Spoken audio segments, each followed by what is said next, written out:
विलम्ब हो गई। उस विलम्ब के लिए मैं आप सब लोगों से क्षमा मांगता हूँ। मेरी बाईं ओर भारत सरकार के कृषि मंत्री और मध्य प्रदेश के रहे मुख्यमंत्री श्री शिवराज सिंह चौहान जी क्या प्रभारी भी हैं, और ठीक उसके बगल में असम के मुख्यमंत्री आदरणीय हेमंता जी और झारखंड विधानसभा इस चुनाव के सब प्रभारी हैं। और फिर उसके ठीक और दाहिने ओर श्री चंद्र प्रकाश चौधरी जी गिरिडीह से सांसद हैं। सबसे तो मैं सबसे पहले मैं आग्रह करता हूं भारत सरकार के कृषि मंत्री और झारखंड इस चुनाव के प्रभारी श्री शिवराज सिंह जी से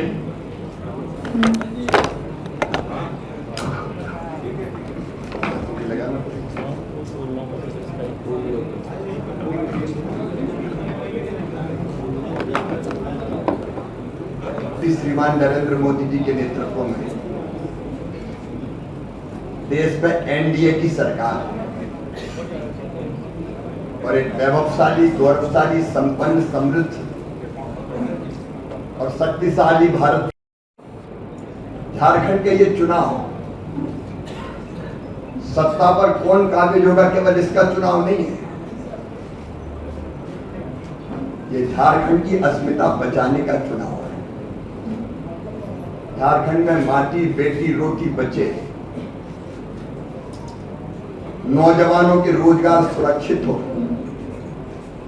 महिला सशक्तिकरण हो, गरीब कल्याण हो, किसानों का उद्धार हो और भ्रष्टाचार का हम सफाया कर पाए, सुशासन और विकास दे पाए। इसलिए झारखंड में हमने फैसला किया है, केंद्र ने फैसला किया है, केंद्रीय नेतृत्व ने भी तय किया है कि झारखंड के ये चुनाव एनडीए लड़ेगा मिलकर। और झारखंड में एनडीए के स्वाभाविक हमारे सहयोगी आजसू के अध्यक्ष यहां बैठे हुए हैं, सुरेश जी, उनकी टीम यहां बैठी है। भारतीय जनता पार्टी, आजसू, जनता दल यू और एलजेपी झारखंड में मिलकर चुनाव लड़ेंगे। मिलकर हमारा अभियान भी चलेगा। आपस में चर्चा हमारी पूरी हो चुकी है, सीट शेयरिंग पर भी सहमति है और जल्दी हमारे उम्मीदवार घोषित होंगे। चुनाव के अभियान में हम कूदेंगे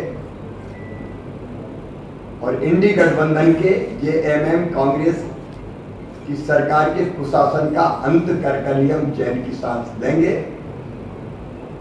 गठबंधन के बारे में बाकी डिटेल के लिए मैं अपने साथी और असम के मुख्यमंत्री हेमंत जी से नरेंद्र मोदी जी की नेतृत्व में एज एनडीए लड़ना चाहूंगा। और शिवराज सिंह चौहान जी ने आपको ये भी बताया कि झारखंड में हमारा जो एनडीए है उनका एक प्रमुख घटक दल है आजसू पार्टी, जनता दल यू, लोक जनशक्ति पार्टी।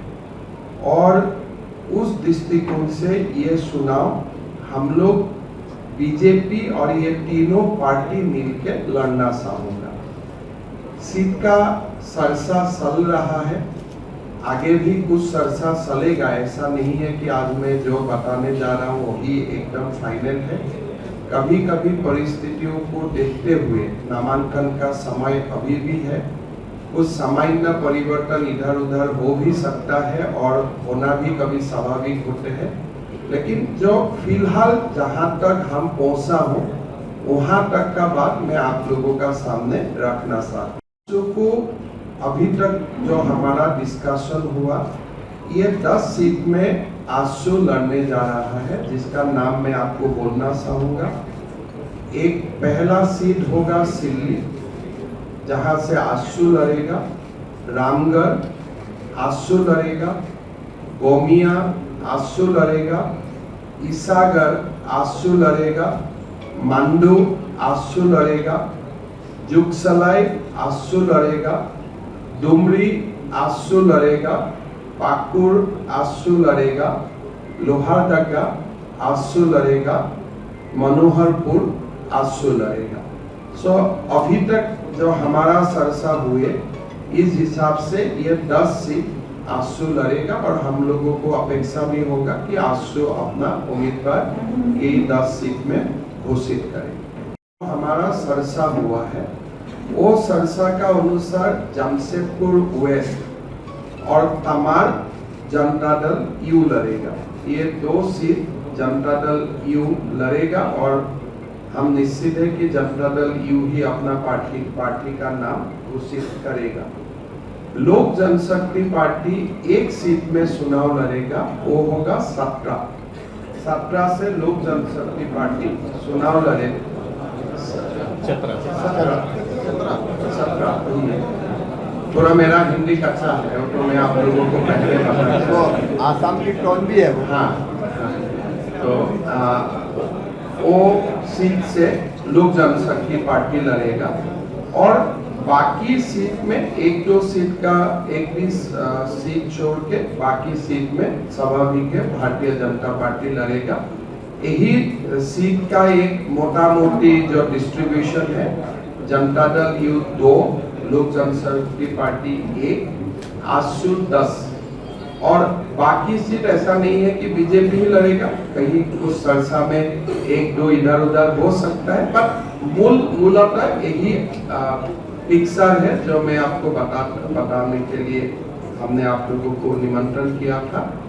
और मेरा लगता है कि अभी बाबूलाल जी और सुदेश जी दोनों को ये चुनाव का नेतृत्व लेना है और दोनों कैसे चुनाव को आगे बढ़ाएगा दोनों आप लोगों का सामने पेश करेगा। मैं बाबूलाल जी को निमंत्रण करता हूँ कि कहूँगा कि झारखंड में जो इन 5 वर्षों में झारखंड की जनता ने जो झेला है, चाहे वो किसान हो, महिलाएं हो, नौजवान हो, यानी सभी को पूरे 5 वर्षों तक अपने आप को ठगा सा महसूस किया।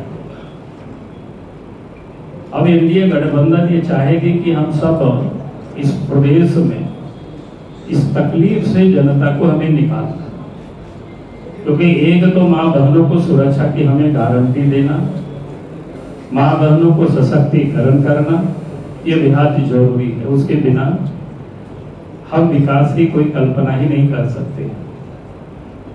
दूसरा, जो नौजवान यहाँ बिल्कुल इन 5 वर्षों में जैसे ठगे गए, उनके सामने लंबी चौड़ी घोषणाएं की गई थी, लेकिन एक भी कोई घोषणाओं की उन्होंने पूरी नहीं की सरकार।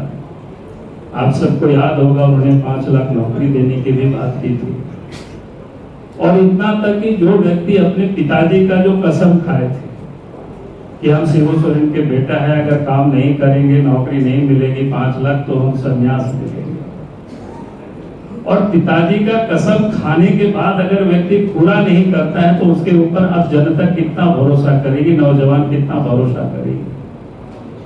जिन्होंने विधानसभा में नौजवानों के लिए कहा था कि अगर रोजगार नहीं देंगे तो बेरोजगारी भत्ता देंगे, हम सब लोगों ने सर्वसम्मति से उस प्रस्ताव को पास किया था उनका कि बीए पास 5,000, एमए पास 7,000 रुपया भत्ता देंगे, लेकिन एक भी लोगों को नहीं दिया।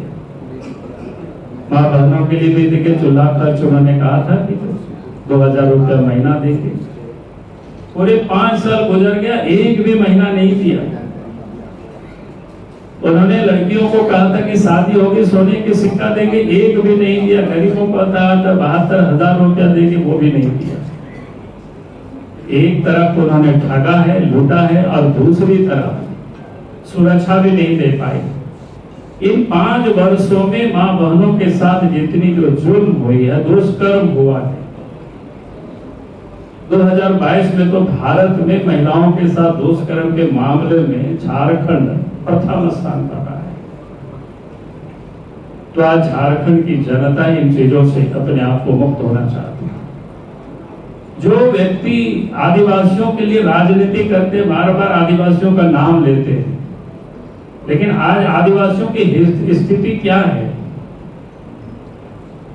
उनकी जमीन लूटी जा रही है, बचाने वाला कोई नहीं है, देखने वाला कोई नहीं है। थाना जाते हैं, पुलिस के यहाँ सीओ अंचल जाते हैं, वीडियो के यहाँ डीसी के यहाँ जाते हैं, कोई सुनने वाला नहीं है।